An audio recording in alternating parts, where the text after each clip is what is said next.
Hey, this is JP Espinoza with the Powered Up by PNM podcast, and we are excited to have our special guest, Mr. Jeremy Oswald with Bank of Albuquerque. Hey, but before we get into his interview today, we have a couple of quick announcements, right? So what's brewing in the queue? Happening Thursday, October 21st at 9 a.m. At the Happy Camper Cafe. That's a great place if you want to go out and meet some people and network. Great place to get connected. Also, we have our Biz Gratis coming up on Wednesday, October 27th at 5:30 p.m. at the Hispano Chamber Courtyard. The Biz Gratis is one of my favorite events. It's an event you do not want to miss. Over 100 entrepreneurs and business leaders come out to network and engage. This is a great place for you to meet great contacts. And also, we have frequent ribbon cuttings throughout the entire community. To learn more about what's happening at the Hispano Chamber of Commerce, you want to go to www.ahcnm.org /events. Go to our event tab because we have so many great things happening. As you know, as we're fighting through this pandemic, the Hispano Chamber of Commerce is your supplier for PPE supplies. So if you need PPE supplies, contact the chambers any day between 9 a.m. to 1 p.m. But make sure that you are a business that's operating in the Albuquerque and Bernalillo city limits and you have under 50 employees, and we'll be more than happy to supply any need that you have when it comes to your PPE. Now, next week's podcast is going to be a lot of fun because it's one of my good friends, Mr. Mark Powell. He is one of the greatest guys you'll ever meet. He's one of the most brilliant as well. But today we have Mr. Jeremy in the hot seat and in studio. Welcome, Jeremy. Thank you, JP. You did that all in one breath. I was impressed. Well played. Oh man, I know it's. I got a little practice about through the weeks, through the months now that we've been doing this. Yeah, it was great. Good job. Man, you want to step up to the mic? Sure. Yeah, no, it's great. So, yeah, man, Jerry. So, how's life treating you? Everything's good. Beautiful time of year in New Mexico, and it's been active. Both, has it? Personally and professionally. So good stuff. Oh man, that's great. So, Bank of Albuquerque, how's the bank doing? Yeah, I was talking earlier. I said we've been really fortunate. The bank has been active over the last 18 months, making sure our customers get everything they need during the pandemic. But fortunately, with that great customer base, we've been very active and had a fantastic set of years. We want to be considerate of everything that's going on, but it's worked out. You know, one of the things I love talking to bankers because bankers have a really good pulse of what's happening on the economy. Because you understand how money supplies works, and you're really in the front lines of talking to business owners and individuals on a day-to-day basis of what's happening in real time and real life. So, in terms of what you're seeing in the economy, how do you feel the economy is doing here in Albuquerque? At least for our customers, it's still good. Right. Obviously, there's a high inflation. Sure. Mexico is still very reliant on the government sector, but our private sector is growing. It's giving businesses time to step back and say, Worthiness. And all these challenges, it's one of those things.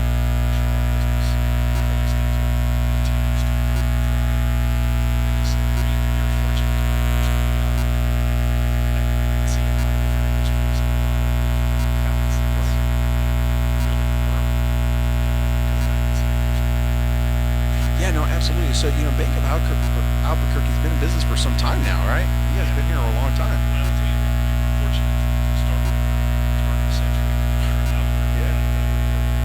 So it's been more than 100 years. Oh, wow. So it's a great regional bank. Sure.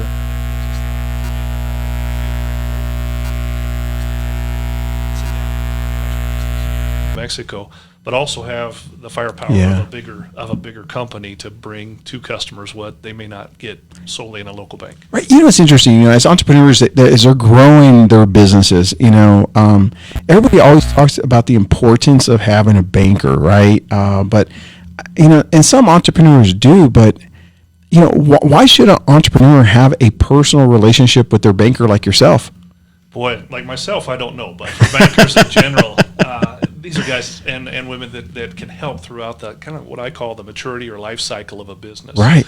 Because there are some very definitive times when you're starting out, as you're growing, as you have cash crunches, and then as the business is mature, and once you're ready to transition the business, be it to family or in a sale, there are key points, not just bankers, but with your CPAs, with your insurance professionals, with your attorneys, Right.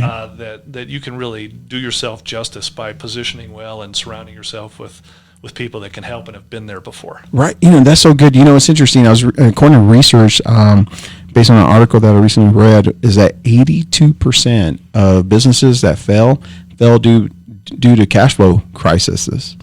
Right. Yeah, it's a key piece. There's an old adage that says cash is king. Right. Well, I will say that's a big piece of the puzzle. Right. And as you and I have talked, JP, businesses can be very profitable. Yes. But they've also got to put in a plan to say, what am I doing to protect my cash? Right. Meaning, how do I look to acquire things to produce what I produce, either goods or services for my business? Right. And then how do I collect on that once I've sold it? Oh, that's so important. Many times it's on terms rather Right. than just receiving the cash. So the difference between selling and making the income or a profit on, Right. on that margin and collecting the cash, you want to try to make those so they're close to connecting. Man, you're getting to there's a couple of different things as you were talking. And there's a gentleman. His name is Greg Crabtree, and he wrote a book called Think Numbers, and he talks about this cash flow crunch. And the two reasons, the two things that are the conspirators against cash flow is due to back taxes and, believe it or not, labor cost.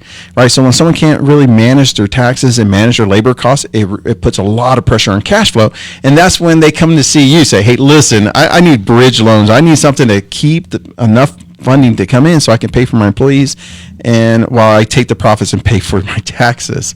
When you look at some of those issues, how often do you see businesses struggle in those areas? I know it's cash flow, but what are the contributors to the lack of cash flow? Yeah, and I'll even say very healthy businesses even feel the crunch from time to time. Right. Especially as we talked about businesses that are actively selling. In times like this where labor costs are going up, you've got to plan ahead and your margins are shrinking until you can make some changes. So what I would say is we come to the table and listen first. Right. We try to really gain an understanding of what those cash flow cycles are, what the expense drivers are, and sit down with them and say, hey, if we can help you put in, say, a line of credit Right. for X dollars, that's going to, even though there's a cost to borrow that, Right. that 4%, 5% in these current times is not unusual. Interest rate is much smaller and gives you a backstop, Right. some dry powder or some support to be able to draw more money while you're out buying your product when it's tough to get to. And if you still have a 11, 12, 13% margin on Right. your goods, you're still money ahead, and you've got that extra degree of safety, safeguard, comfort. Dude, that's super powerful. And you bring up a great point on cycles. There's a book called Scaling Up by Vern Hanisch, and what he argues is that the one way to increase your profitability and your margins is to reduce your cash. So how long does it take for the time I collect the cash on that? And, you can see from days to weeks and sometimes even months. So in terms of from the time I initially bring that sale into my business to the times I collect cash. And if we can if a business owner can figure out how to reduce that cash conversion cycle, man, they can really increase their profitability. It's pretty critical, and I think that relies on a lot of communication with your customers. Right. Because sometimes customers that are used to getting terms of 30 days or 60 days, if you can just sit down and say, hey, I can still be your number one provider for this, but I've got to scale back the time so that I can stay in business, even if it's going from 30 days to collect to 20 days. Is that possible, and does that help? Because it's a relationship business. Right. So what's really cool about this conversation, right, is that we're having a conversation about earnings. We're where the business is actually earning money, but a lot of times business owners need capital investments to expand their business, and that's kind of a completely different conversation. The money that I may use for a bridge loan to help me pay for my operating expenses versus perhaps taking seed money to buy another property or buy another asset. Let me ask you this question. When it comes to a business owner getting access to capital, what are some of the bigger things that are stopping businesses from access to capital? Yeah, I think, JP, it kind of goes back to what we talked about with the life cycle of a business. Right. I think if you could carve up or bifurcate the different levels or timelines of a business is probably a better way to look at it. Right. Oftentimes with us as bankers, we're not an active player in that startup cycle Right. or that very early age, where there were some great micro-lenders here in town, Axion, et cetera. Right. Dream Spring now. Yeah, They've absolutely, changed their name. But early on, it's oftentimes friends, family, micro-lenders. Right. And then where we come in is, as that business is a little more established, we're going to look to find ways to listen, sit down, and say, okay, structurally, what do you want to accomplish? Yeah. It goes from budgeting and into forecasting or strategy. Right, and right. that's where we can come up and say, okay, let's hit these milestones. Protect your cash. Don't get over-levered. What do those things mean? And then we sit down and say, okay, when we say this, here's what we're meaning, or you're telling us you're having trouble getting access to equipment finance. Right. We'll sit down and say, okay, here are the milestones or the hurdles we need to get over to get there. And that's customized for each person, right? Because everybody's different. Absolutely. And, Right. and here in New Mexico, that's one of my favorite things Is about being able to go out with my team and say, okay, today we're going to go talk to a CPA firm, or today we're going to go out and talk to a custom manufacturer. Today we're going to go out and talk to a wholesaler. Today we're going to go out and talk to a medical professional.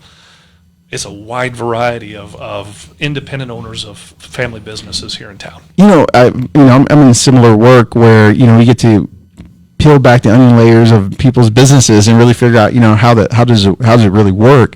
I bet you it's pretty cool to have to see all these different business models from people who are, like you said, service based, who are doing e-commerce, people who are doing, construction services. You get to view all these different type of business models, huh? Yeah, this is a banker's excited face. we get to go out and really enjoy our community and learn. There are a lot of very talented, highly skilled people in this town, and I can't tell you that I've been in this business for 25 years, and every day I'm learning something new about a new industry, a new product, new service, and I'm just constantly refreshed and excited about seeing what's ahead for our community. Now, that said, there are places where we can come in and be very helpful to get somebody back on track. Right. But by and large, these entrepreneurs have a vision. We've just got to help them along the way, whether it be bankers, CPAs, insurance professionals, attorneys, to say, hey, where can you backstop us to make our business better? And it's so important. I was having a conversation with a person today, and they were asking, why is it important to have advisors? And I said, because there's a multitude of abundance of counselors, multitude of safety, right? So people feel safe when you're facing a lot of different issues because, as a business owner, oftentimes you feel like you're on an island all by yourself. And when you're faced with big financial decisions or big strategic decisions, you're like, who do I go to? Well, what's really cool about having a relationship with you and the CPA and the attorney and the insurance professional is that you've probably seen the problem I'm facing for the first time, like I'm seeing it for the first time, but you've probably seen that problem like 100 times. Yeah, I'll tell you that, as I said, 25 years, we've seen a lot of things really well. Yeah. But unlike repairs, things that we've also seen tough times, and been able to navigate with customers through that, and oftentimes help them save the business and save the loss of money. So that's pretty cool. What's really cool is that, when I first met you, we met earlier this year by being on the board, and thank you for being a board member. I think your contributions are huge.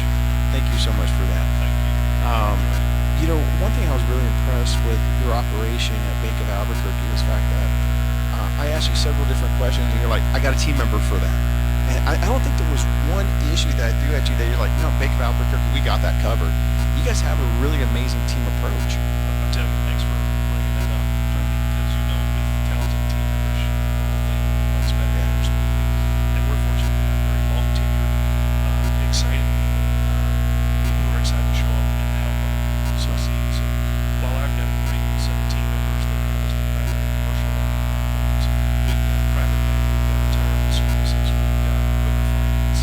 So really, SBA department is for all of us to do. So yeah, it's a good place to be. It's a great compliment to the team members that have those talents so that I think that is so important because as the problem become more complex to solve, you really need specialists to some degree to help you unpack those problems, right? imagine having, we've got roughly 300 team members here in Mexico. Wow. So imagine having 300 team members to solve a problem. Just That's power. It really does. So, hey, let's switch gears. Like, how long have you said 25 years you've been in the banking business? Goes by in a flash. But done it though? It does. So yeah, I moved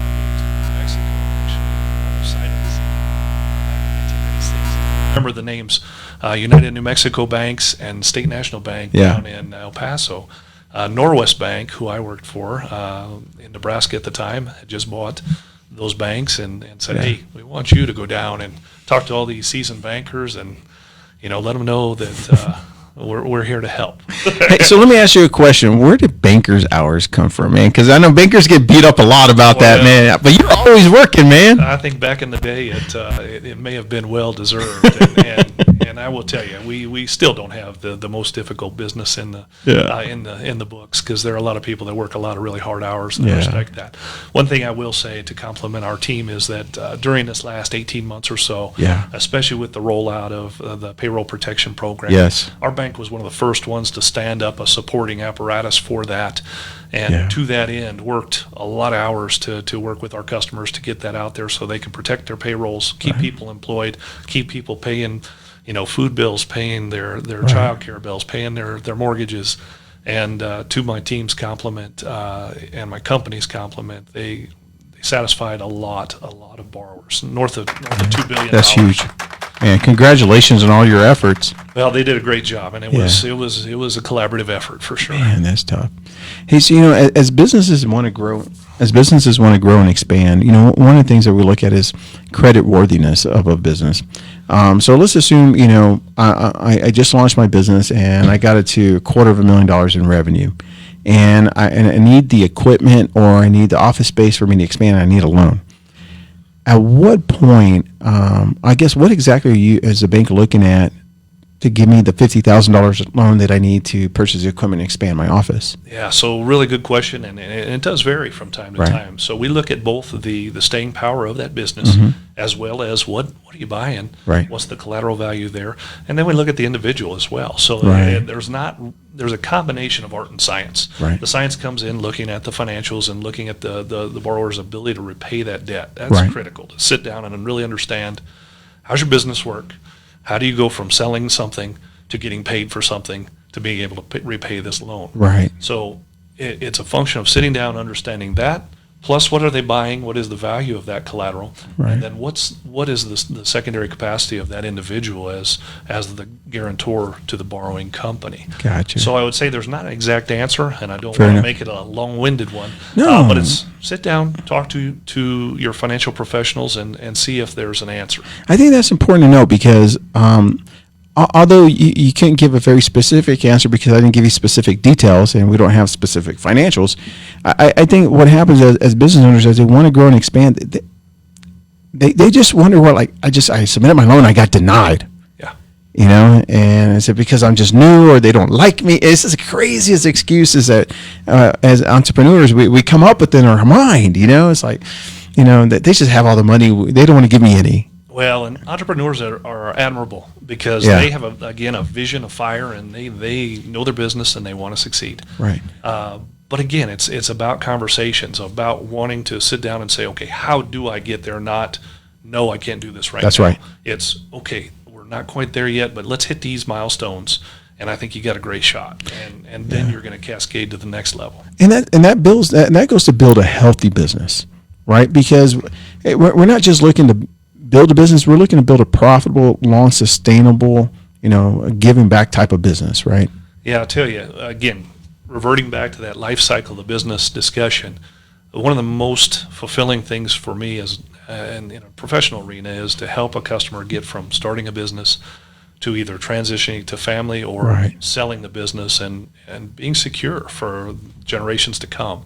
So it's not easy for them to do that, but if they surround themselves with not only great team members internally, but external players designed to help them, it's rewarding for everybody. So we're going to go to break, but when we come back from break, what I want to do is I want to talk about, how does a business prepare to sell or transition, and how does a bank or banking relationship help them do that a little bit easier? Sounds great. Okay, let's go to break and we'll come back. Thanks, JP. All right.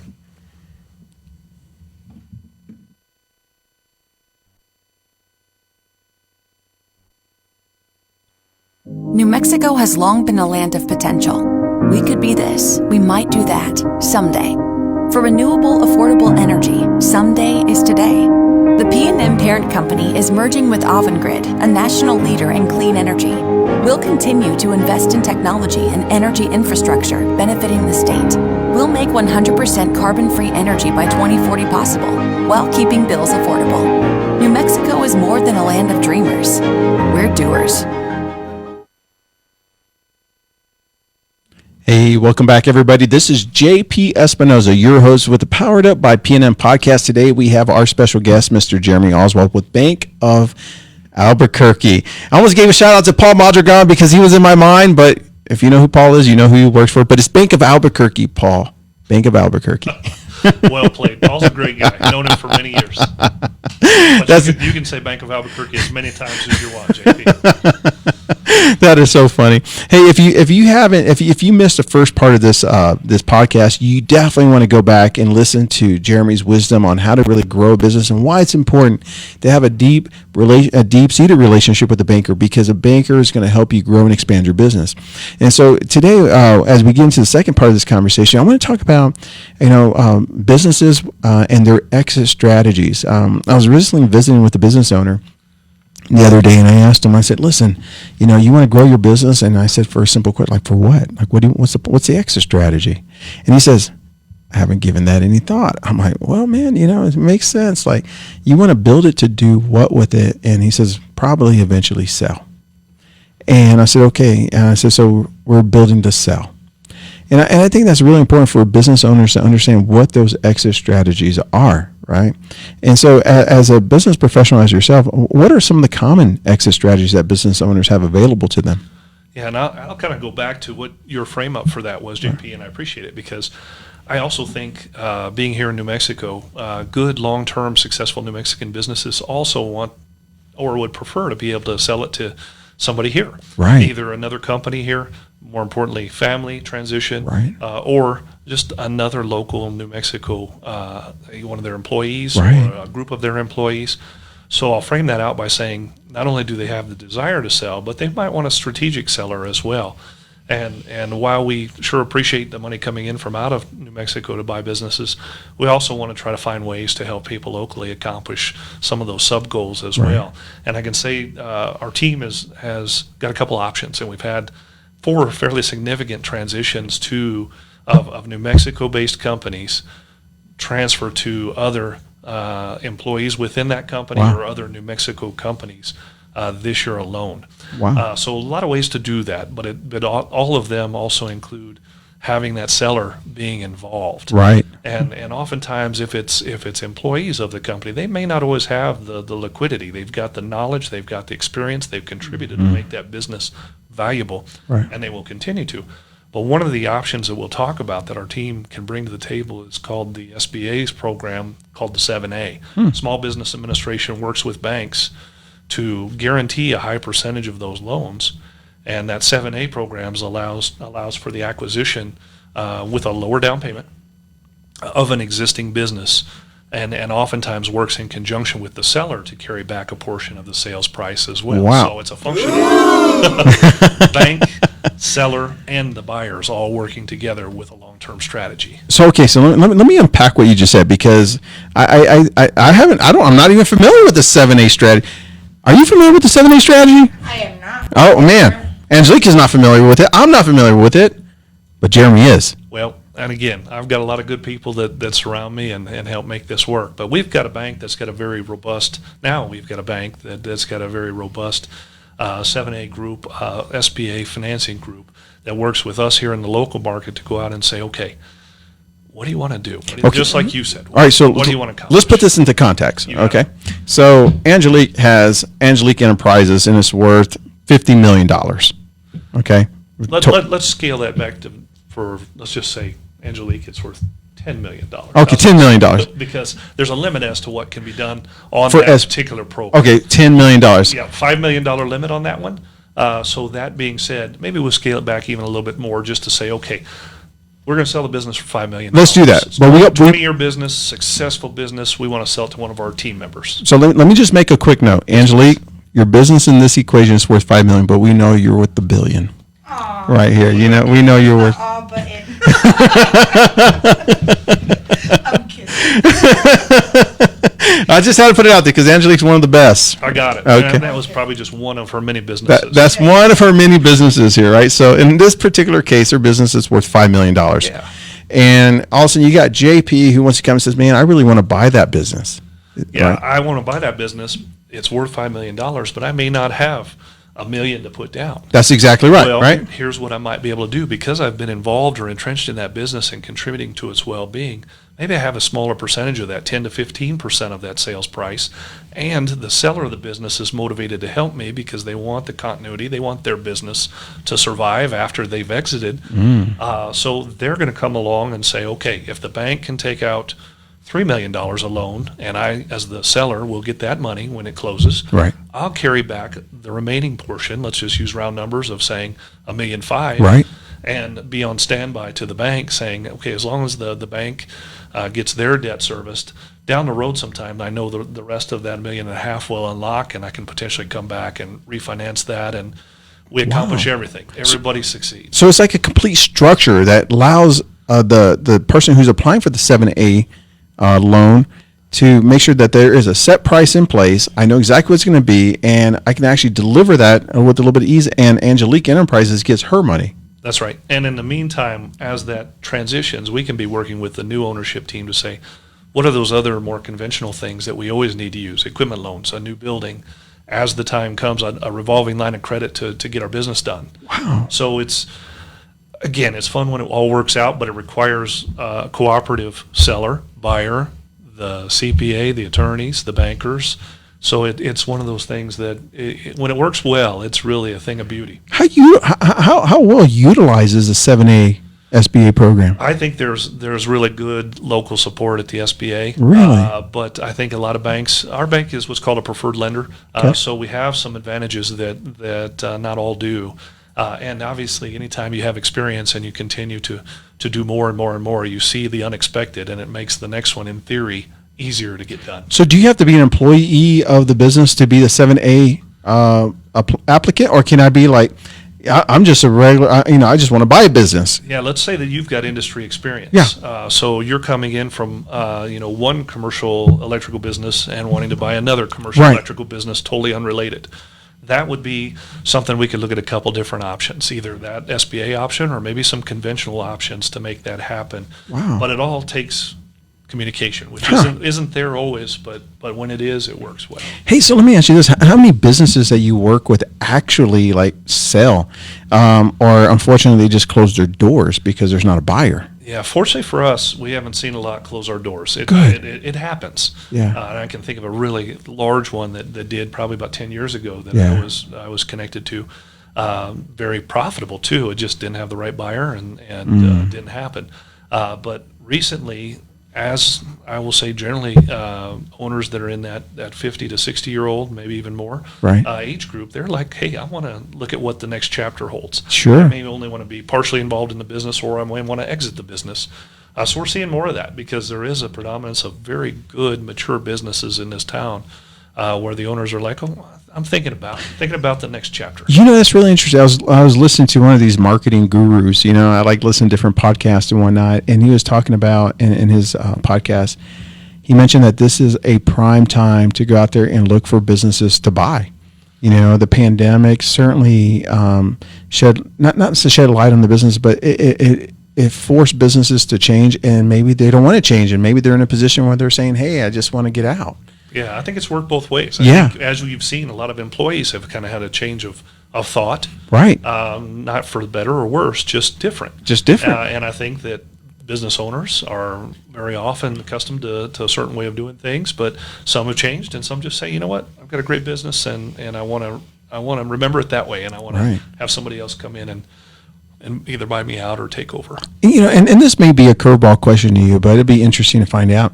Well, if you don't know the answer, I totally put you on the spot because it's not I may not be your direct field of industry experience. But if I'm a business owner and I want to go like buy businesses, I want to know what businesses are for sale. Do you know where you can point me to? Well, there are a number of business brokers here in town, so look that up, check that out. Yeah. That's probably your best source. the CPA community is great because they see and sit down very frequently. Bankers sit down and talk to businesses very frequently about, okay, what's the game plan for the next year or two? What's the game plan for the next 5 years? And some folks may say, hey, I'm concerned a number of different things. So I would say look for those business brokers, talk to the CPA community because they are very frequent communicators with business owners.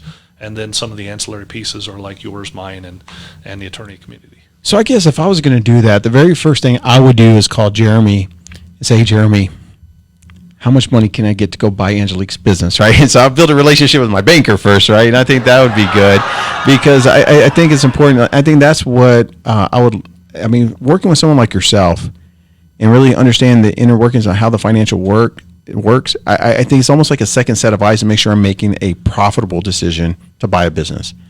And so it goes back to having that team. Yeah, open discussion, and even when it's times of tough discussion, saying, okay, maybe this is the business you want, maybe it's not. But if it is, let's find a way that's viable, and set our plan because it may not happen overnight. We've had, one of those requests that we worked on this year has been 4 or 5 years in the making. Right. But it just came to fruition. So it was a great job by our banker, great job by the seller and the borrowers. So you got to have some persistence sometimes. Those things just don't happen overnight. And many times business owners they love their business. So they may be in it for 20, 30 years before that exit strategy comes to pass. Yeah, you put your heart, soul, and, everything into it. Your life savings, you not only that, but your family time. And, to walk away from that's always really, really tough. A lot of people don't want to do that. Yeah, and it's, they take risks that a lot of people aren't willing to take. And that's what sets them aside. And like I said, the more you can talk about what you want to accomplish, the more people will sign up to help you. But this brings up a good point, and it's not a point that a lot of people may not like to hear, and they probably get upset that I even bring it up. But sometimes we overestimate the value of our business because we put everything into it, and it's worth $1 million to us, but to a buyer maybe only worth $200,000. Yeah, and to help that, we do have business appraisers that are part of this process. Right. So they can come back as a third party removed from the transaction to say, okay, based on all the other businesses in this industry that I've looked at, here's a realistic value range for this business. Oh, that's so good. So it kind of gives somebody a chance to say, okay, you're not the one that's going to tell me how much my business is worth. They'll be able to come back and say, here's an individual that does that for a living. Right. Telling you, here's the range that I think this is worth. And I think that is so smart to do, especially when you're on the buy-in. I guess it's required almost, if a prudent financial decision, rather. And so are these business valuation experts, are they expensive? It depends on the purchase, but it's an investment. It's a cost for sure. Yeah. Most of what we've seen are anywhere from, on business loans of $3 to $5 million. The ones we've seen this year have been anywhere from probably $3,000 to $8,000 for those business valuations. Yeah, $3,000 not too bad. I mean, it all depends on how big the business is. How complicated it is. Yeah. How many things they got to go look at. Right. That's not terribly bad. And if I want to make a $2 million decision, I'd rather spend $8,000 trying to figure out what is it worth. What am I getting for? Yeah. What am I getting for this? And I think that's brilliant. I think that's really, really smart. And I think for people who want to get into this industry or go and purchase businesses, this is something to consider. Hey, so let's talk a little bit about Jeremy. You man, who you are. Talk to me a little bit about your leadership philosophy, your life philosophies, man. What drives you? Well, I am a kind of a combination of styles. So I think anybody that's got teenagers and lots of them, gets exposed to a lot of things that you got to shift on the fly. But as I said, I moved to New Mexico in 1996, and I love the place. Yeah. I moved from Nebraska, so they're very different. In certainly geography. Yes, indeed. I love the weather here. Yes. A whole lot more. No blizzards, no tornadoes for the most part. So those are all great things. I love the outdoors. I've got 2 teenagers. daughter who's a freshman in college and a son who's a 10th grader. And then Liz, my girlfriend's got 3 kids as well. So Wow. it's an active time, and that takes up a good amount of it. Time well spent, and it's fun to see them growing up. Oh man, good for you, man. Those are scenes. These are fun times for y'all right now. Well, most of the time, yeah. Most of the time. They're great kids. So Yeah. we're real fortunate. Oh man, that is great to hear. So, when you think about your career, you're the senior vice president for commercial banking, the commercial bank manager, senior VP. That sounds like a Sounds pretty. really fancy, doesn't it? It's not that. It's fancy. not that fancy. My job is to help our team and our bank get out and serve our community. So it's a lot of responsibility that I've been fortunate to be given. But I sure want to let you know that I don't do this by myself at all. No. I've got a lot of people that help our customers in the market. So I'm lucky that way. So let's talk a little bit about leadership, because I do believe that leadership is important. Do you currently read books? Do you go to different programs? Because I think leadership is always ongoing. It's something that you just don't. Okay, I have it. I'm a leader, and that's it. I think it's something we always got to work towards. Yeah, and I think your styles are fundamentally the same as you come up, but the nuances can change over time and experience. So as your life throws things at you, you do need to make changes, and not every team member responds the same to the type of coaching you need. So it's really upon us to sit back and say, okay, what can I do to help this team member unlock their talents? Right. And what can I do to help make sure the customers have a great experience so they want to do business with these team members and our bank? So I don't know if I have an overarching strategy, but I would say if anybody asked me or asked my team, he won't expect anything out of us that he hasn't already done or won't do himself. And that holds true to me, is you got to be willing to roll up your sleeves and get after it before you can ask people to do the same thing. I think this is important. And the reason why I bring this up is because it ties back to running a profitable business, right? Now, going back to that book I mentioned earlier called Scaling Up, you mentioned before a business can truly become profitable and scalable, a business has to understand who they are as their core purpose, their core competencies, understand their core targets. And it takes leadership to help navigate all these different moving pieces. And I think when you take your leadership and you apply it to a desired outcome, man, things get in alignment real quick. Your team members follow suit, they follow the vision, they follow the purpose. It's super important to the profitability. So as long as you reinforce how much they matter. Yeah. Right. You'd asked there's an interesting one out there that I'm reading right now. Malcolm Gladwell's called Talking to Strangers. Tell me about it. Yeah, man. Let's talk about I'll this. just say it briefly again, because I'm still digging into it. It's one of those that says, okay, now we can understand another person. People tend to say, oh, that person I understand. Yes. And people tend to think that they understand other people faster than they understand them. May or may not be the case, but into this one, we says, go a little deep, don't prejudge, don't conceive, good or bad. Just pay attention and figure out what that person is That is so powerful. I was reading something somewhere, and I wish I could tell you where I got it from, but he said, you want to build a good business, seek to understand, right? But if you can build like an extraordinary business, what you have to do is seek who wants to be understood. And I said, it's really powerful what he said, because I can understand where that person's coming from, but when I truly understood their perspective and their viewpoint, they feel so much more empowered, and they feel they're deeper connected to you and to the vision of the company. So understanding versus understood is completely a differential game changer. I'd say that's one of the number one reasons that existing businesses change banks, because their banker doesn't understand the depth of the business. They don't take the time to really say, here's what I think you have going on. Right. Here's what I'm seeing. Here's how I think. I want to pause right. That's understanding. You're understanding, but it's not being understood. That's right. Right. And then the redirection to say, okay, now that you understand the business, we have to grow or succeed, achieve your strategy, and how are we at least reflecting that to make it long term. In alignment with the customer's values, hopes, fears, concerns, right? And that's when they say, like, this guy gets me. Well, that's what we want to do. Like I said, I've got team members that do this for a long time.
This is JP Espinoza with the Powered Up by PNM podcast right here at the Albuquerque Hispano Chamber of Commerce. And today we have our guest, Mr. Jeremy Oswald with Bank of Albuquerque.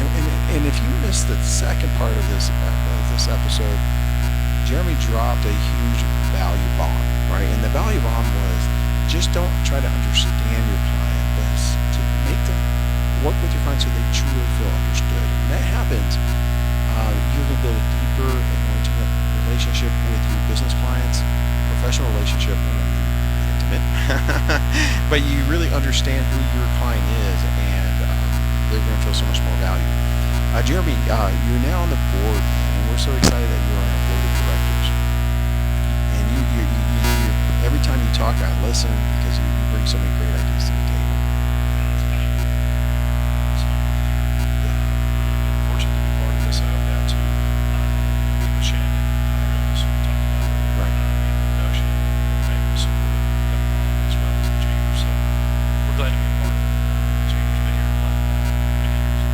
Actually, 46 years. So 46 years. He's a player for a long time. It's been just a lot of fun telling.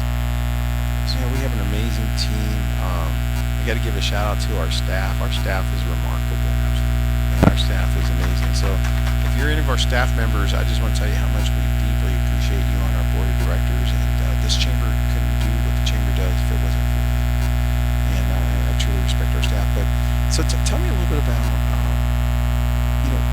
Bank of Albuquerque. You guys are a major stakeholder in our community, and we're thankful and we're grateful for the fact that you guys have partnered with the Hispano Chamber of Commerce. But why is this such an important investment from the bank's perspective to be investing in the chamber? I'll talk for the chamber and the community as a whole. Sure. Bankers have to go beyond just being able to work through their primary jobs, which are generating loans, deposits, taking good care of customers, right? But also being that's a piece of what we should all be part of, because we see our customers at the grocery store, at church, at events. We want to be part of this. So, again, I mentioned we got about 300 team members here in New Mexico. I'd be remiss if I didn't talk about how many different things they're all involved with. So, in addition to the chamber, this is the time for United Way. Albuquerque Community Fund is a piece of that too. Those are awesome organizations. Those are things that are really near to our bank's hearts and our team members. Specific to the chamber, I'll give a really cool chamber did a great job on. We were fortunate enough to be part of this Bank of Albuquerque. The fact that they set up a scholarship program for local kids. Right. It was closing on 78 or it was close to 100. Yeah. So really closing on a lot of great scholarships. That's right. To primarily New Mexico schools. And one of the ones that we were able to be part of, the young lady was Robinson. She's a journalism student down at New Mexico State. She's got a great track record growing up. Again, very successful student, very motivated. And it was fun to be able to help her farther with, again, our scholarship work through the Hispano Chamber. So the chamber's got so much touching, so many good things that it's a natural fit for us to want to be part of. Credit goes to the chamber, not us as a bank, because we've got a far-reaching presence not only in Mexico but the region. It's a good synergy between the two. Thank you so much for that, Jeremy, and because it's so important. That relationship is super important. This past Friday we had the Hispanic Heritage Awards where we honored 10 businesses for all the different work that they did in the community. And it was just really neat to see how these businesses have prospered. And it was really cool to see their relationship with the Hispano Chamber of Commerce and their prosperity. I was just so proud of each of those award winners, and I was really proud of the chamber because the chamber can't take complete credit. And it's not supposed to take credit, but the chamber serves as a platform for businesses to launch from, and it was really cool to see how so many business owners on Fridays seen success because of our platform. And I think, not only to pay tribute to those that are doing well now and those that came before, but those successes propel the folks who are starting businesses today to say, if they can do it, I can do it, and I know I have support. And I think that's so important. As a person who has big dreams, and feels that they've been born with a purpose. There's those people who are just like, I know I'm born to do something great. What I love about coming to the Albuquerque Hispano Chamber is that their capabilities and capacity meet my dreams and my passions, and like an explosion takes place. That's pretty deep, JP. So you're a great leader and a good fit for this for this group. And I will just say, we talked about it before. This group has an amazing amount of talent and experience. Yeah. And working together, they can make a lot of connections. A lot of connections that you wouldn't have received before, would have been harder to get that connected. And the momentum's good. Leadership here at the Chamber is excellent. The supporting team is awesome and motivated. And the board members are open and willing to talk about what they've done well in life and what you got to watch out for. So that's rare, and that's something that's real special. Well, I think what you just mentioned is huge, because as a business owner, as you're launching a business or growing a business, or pulling it out of that stagnation cycle of a business, because we all go through it, right? We don't know what we don't know, and sometimes it feels like we're operating blind. And what the Chamber does, and I think it does it very well, it just shines a light. Say, hey, listen, I can't give you all perspectives, but let me shine a little bit of light on your path, just like how headlights work with your car in a really dark place. It just allows you to see a little bit further. And what I love about what the Chamber does, it allows me to say, you know what, I know I need X, and that X may be access to capital. Let me introduce you to Jeremy and Paul and all the other great people that we have here. And then folks like you come along to say, hey, I'm going to let that light shine just a little bit further so you can get to the next milestone. So, man, thank you for the work that you do, because you believe it or not, Bank of Albuquerque does a tremendous service to our community and to our Chamber members. Well, again, on behalf of our team, we're glad to be part of it. Man, we're excited to have you on the show today. I just encourage you to just continue to do what you're doing, because you're crushing it here at the Chamber for our members, for our purpose and what we do. So thank you. Well, thanks for the time, JP. Man. Back at you. Awesome. Well, we were here today with Jeremy Oswald, Bank of Albuquerque, where he shared his wisdom on help to grow and expand and also exit your business. If you're in need of that, I encourage you to contact Jeremy at Bank of Albuquerque. I'm sure you can go to our site and get all your information. Is that correct? You bet. He is listed out there. Now, I'll tell you from personal experience, I had the opportunity to go into his office and visit with some of his team members. And I'm saying this as a personal friend, as a recommendation to Jeremy, that their team not only was able to meet the needs of that we presented to them, but they did it in a way where it made us feel right at home with no pressure. So thank you for that. I truly appreciate that. Very welcome. Now, here at the Hispano Chamber of Commerce, we believe that you are one connection away from making your dreams come true. We have so many wonderful events. We have a helpful staff, but also we have other great chamber members. When you take those three components and you utilize them, your business is ready to explode. So we encourage you to get involved. As the chairman of the board, I want to tell you that your board is working diligently and works hard for you, because we want to see you prosper.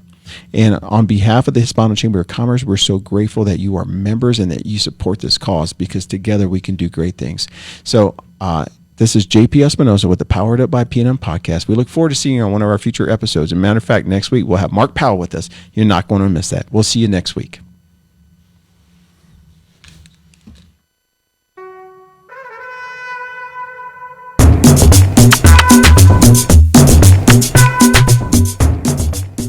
Thank you, everyone, for joining us today for the Power Up by PNM podcast hour in partnership with the Hispano Chamber of Commerce. And again, a big shout out to our sponsor, the folks at PNM, who help keep your businesses energy efficient. Don't forget to join us every Tuesday at noon to hear from those in the community that are moving us forward. And for more information about the Albuquerque Hispano Chamber of Commerce, call us at 842-9003 or visit us online for more information at www.ahcnm.org. And to replay this podcast, add a /chamber chat.